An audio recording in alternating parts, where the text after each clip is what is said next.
Hello viewers, welcome to Telugu Scit tutorials. This is Python programming language class 44. ఇంత మునుపు క్లాస్లో మనం left shift operator right shift operator గురించి తెలుసుకున్నాము. ఈ క్లాస్లో అసైన్మెంట్ ఆపరేటర్ అనేది ఎలా వర్క్ చేస్తుంది. What is assignment operator? Assignment ఆపరేటర్ని దేంతో చూపిస్తామంటే ఈజ్ ఈక్వల్స్ తో చూపిస్తాం. What is assignment operator? For example ఇక్కడ x ఈజ్ ఈక్వల్స్ టు 10 ఉంది. యాక్చువల్గా we can use assignment operator to assign values to the variable. Very simple.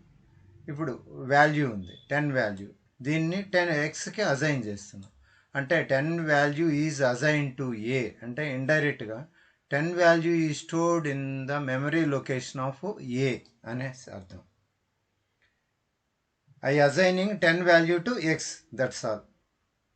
This thing is called simple assignment operator. కొన్నిసార్లు the biggest speciality of Python is I have 4 variables are there, A B C D అని ఉన్నాయి. వీటికి ఒకటేసారిగా A comma B comma C comma D 10 comma 20 comma 30 comma 40 అన్నప్పుడు ఈ 10 value is assign to A, 20 value is assign to B, 30 value is assign to C, 40 value is assign to D. ఎలా? A comma B comma C comma D 10 comma 20 comma 30 comma 40 A B C అని call చేసామంటే అవి values వస్తాయి. చూస్తాం. For example ఇక్కడ A comma B comma C comma D is equals to 10 comma 20 30 40 ఈ విధంగా assign చేసాం. ఇప్పుడు నేను ఏ అని చేస్తే 10, బి 30, సి అలాగే డి. ఈ విధంగా మనం ఒకటేసారిగా ఈ పైథాన్లో వండర్ఫుల్ థింగ్ అనమాట ఇది. ఏ లాంగ్వేజ్లో లేని ఫెసిలిటీ పైథాన్లో ఉంది. Sometimes have you ever heard assignment with some operator అనేసి. అవంతా మనము దీంట్లో కాంపౌండ్ ఆపరేటర్స్ అనే దాంట్లో చూస్తాం. ఫర్ ఎగ్జాంపుల్ అట్లా కాకుండా ఇలా ఒకటి ఉంది, A B C D is equals to 10 20 30 అని ఇచ్చాం. 4 వేరియబుల్స్ డిక్లేర్ చేసినాం ఇక్కడ. కానీ 10 20 30 అని మాత్రం ఇన్సఫిషియెంట్ వాల్యూస్ అనేటివి ఇచ్చాం. అంటే నాట్ ఎనఫ్ వాల్యూస్, సరిపోయే వాల్యూస్ మనము ఇవ్వలేదు. అప్పుడు ఇప్పుడు ఎంటర్ చేసామనుకో, చూడండి, value error, not enough values to unpack అని వస్తుంది అన్నమాట. సో ఈ విధంగా అదే చెప్పేస్తుంది. మనకు సరిపోయిన వాల్యూస్ లేవంటే అదే చెప్పేస్తుంది. ఈ విధంగా మనము వేరియబుల్స్ మాత్రం 4 ఇచ్చి వాల్యూస్ ఎన్ని ఇచ్చామంటే 3 ఇచ్చాం. అప్పుడు ఏకి 10 అసైన్ అవుతుంది, బికి 20 అసైన్ అవుతుంది, 30 వచ్చేసి సికి అసైన్ అవుతుంది, డికి వాల్యూ లేదు కదా. అందువల్ల ఏం చెప్తుందంటే అది A comma B comma C comma D 10 comma 20 comma 30 ఇచ్చావు, ఇంకో వాల్యూ ఇవ్వలేదు, నాట్ ఎనఫ్ వాల్యూ, సరిపోయే వాల్యూస్ ఇవ్వలేదు టు అన్ప్యాక్, వాటిని అసైన్ చేయడానికి. ఈ విధంగా చెప్తున్నాను. ఇంతే కాకుండా మనకేముందంటే కాంపౌండ్ అసైన్మెంట్ ఆపరేటర్స్ అనేటివి ఉన్నాయి. ఇవి 12 ఉన్నాయి. అంటే వీటిని అసైన్డ్ సమ్ అని, assigned subtraction, assigned multiplication, assigned division అని కూడా అనొచ్చు. Assignment operator mixed with some other operator, that is called compound assignment. Plus ఉంది, ప్లస్తో పాటు ఈజ్ ఈక్వల్ టు ఉంది.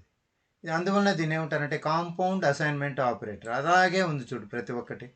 మైనస్ ఉంది, సబ్ట్రాక్షన్, ఈజ్ ఈక్వల్ టు అంటే సబ్ట్రాక్షన్ చేసి ఆ వాల్యూని అసైన్ చేయడం, మల్టిప్లికేషన్ చేసి ఆ వాల్యూని వేరియబుల్కి అసైన్ చేయడం, డివిజన్ చేసి వచ్చిన క్వశ్చన్ని వాల్యూకు వేరియబుల్కి అసైన్ చేయడం, మాడ్యులో డివిజన్ చేసి వచ్చిన వాల్యూని వేరియబుల్కి అసైన్ చేయడం. ఇలాగే floor division, power operator, logical and, logical ఆరు, ఎక్స్క్లూజివ్ ఆరు, left shift right shift operators. Okay. For example మనము ఒక కొత్త పైథాన్ ఐడిఎల్ఈ తీసుకొని దీంట్లో నేనేం చేస్తానంటే ఎక్స్ ఈజ్ ఈక్వల్స్ టు 100 అని ఇస్తాను. 100 వాల్యూ దేంట్లో స్టోర్ అయింది? ఎక్స్లో స్టోర్ అయింది. ఇప్పుడు ఇక్కడ ఇచ్చిన కాంపౌండ్ అసైన్మెంట్ ఆపరేటర్లో ఫస్ట్ వన్ ఏముందంటే assigned sum plus is equals to అని ఉంది. దీనికి వెళ్తే దీంట్లో చూడండి X plus is equals to 10 అని ఇస్తాం. అంటే అర్థమేమి? ఎక్స్లో ఆల్రెడీ 100 ఉంది, దానికి 10ని యాడ్ చేసి 110ని ఎక్స్లో స్టోర్ చేయమని అర్థం. ఇప్పుడు ఎక్స్ అన్న వెంటనే చూడండి 110 అనేసి వచ్చింది. ఇప్పుడు ఎక్స్లో ప్రస్తుతం 100 కాదు 110 ఉంది. అలాగే నేను మైనస్ ఈజ్ ఈక్వల్స్ టు 10 అని చేశానంటే ఎక్స్లో 110 ఉంది, 110లో నుండి 10 తీసి 100, ఆ వచ్చిన 100ని ఎక్స్కి అసైన్ చేయి అంటే ఇప్పుడు 100 అవుతుంది ఆన్సర్ 100. అలాగే ఎక్స్ యాస్ట్రిస్క్ ఈజ్ ఈక్వల్స్ టు 10. ఎక్స్లో ఎంత ఉంది? ఇప్పుడు 100 వాల్యూ ఉంది, దాన్ని 10తో మల్టిప్లికేషన్ చేయమంటుంది. మల్టిప్లికేషన్ చేస్తే 100 ఇంటూ 10 ఎంత అవుతుంది? 1000 అవుతుంది. 1000.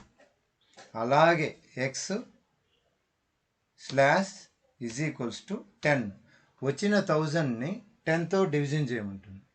అప్పుడు డివిజన్ చేస్తే 100 వస్తుంది. Just X 100. ఇలాగే వచ్చిన ఈ ఎక్స్ని పర్సెంట్ ఈజ్ ఈక్వల్స్ టు 10 చేయమంటుంది. అంటే మీ రిమైండర్ కనిపెట్టుంది. 100ని 10తో చేస్తే ఏమవుతుంది? రిమైండరు 0. రిమైండర్ 0. 10 times 100 0. సరే, ఇప్పుడు ఆ 0తో ఏం చేయలేము. మళ్ళీ ఎక్స్ తీసుకుంటాను. ఎక్స్ ఈజ్ ఈక్వల్స్ టు 100 అని తీసుకుంటాను. ఎందుకంటే 0 అయిపోయింది ఎక్స్ వాల్యూ. ఇప్పుడు ఇంకా ఉన్నాయి కదా కాంపౌండ్ అసైన్మెంట్ ఆపరేటర్స్. ఎన్ని చేసాము? ఇప్పుడు ఇక్కడ వరకు చేసాం. పర్సెంట్కి వచ్చేటప్పటికి 0 అయింది. ఇప్పుడు ఫ్లోర్ డివిజన్ చేయాలి. దీనికి వచ్చేటప్పటికి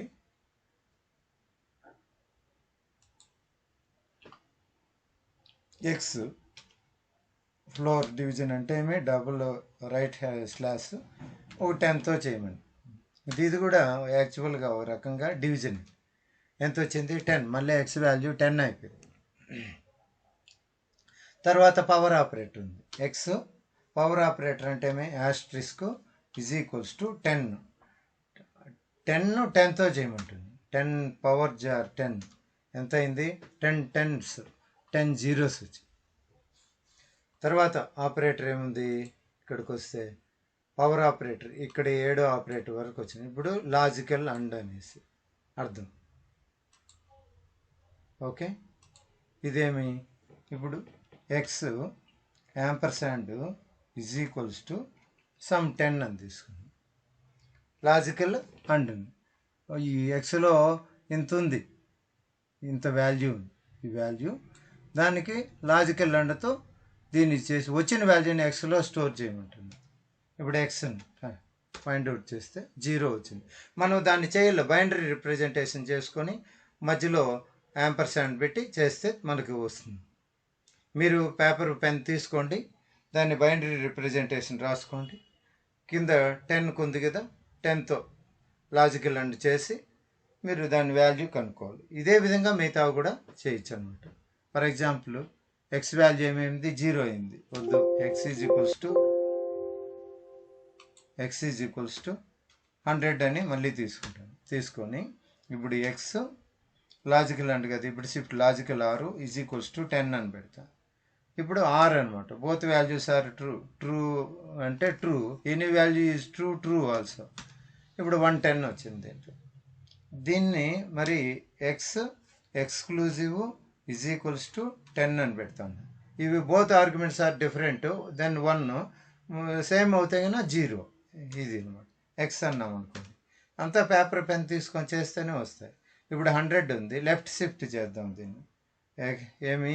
ఎక్స్ లెఫ్ట్ షిఫ్ట్ అంటే less than is equals to some 2 ఎంత వేస్తాం? 100కు 2 ఎక్స్ వాల్యూ కనిపెడతాను.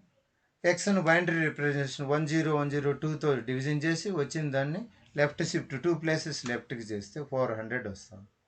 వచ్చిన దీన్ని రైట్ షిఫ్ట్ చేస్తున్నాం ఈజ్ ఈక్వల్స్ టు దాన్ని 2 పెడుతున్నాం. రైట్కు 2 ప్లేసెస్ షిఫ్ట్ చేస్తే ఎక్స్ వాల్యూ ఎంత వస్తుంది? ఈ విధంగా మనం కాంపౌండ్ అసైన్మెంట్ ఆపరేటర్స్ అన్నీ ఇక్కడి నుండి స్టార్ట్ చేసాం. Assigned sum, assigned sub, assigned mul, assigned div, assigned modulo division, assigned floor division, assigned power operator, assigned logical and, assigned logical or, assigned left shift, assigned right shift, అలాగే ఈ assigned left shift ఇది exclusive operator, ఇది right shift operator. ఈ విధంగా మొత్తం cover చేసినాం. కాకపోతే ఇక్కడ ఇంక్రిమెంటు ఆపరేటరు, పైథాన్లో increment decrement operators are not available.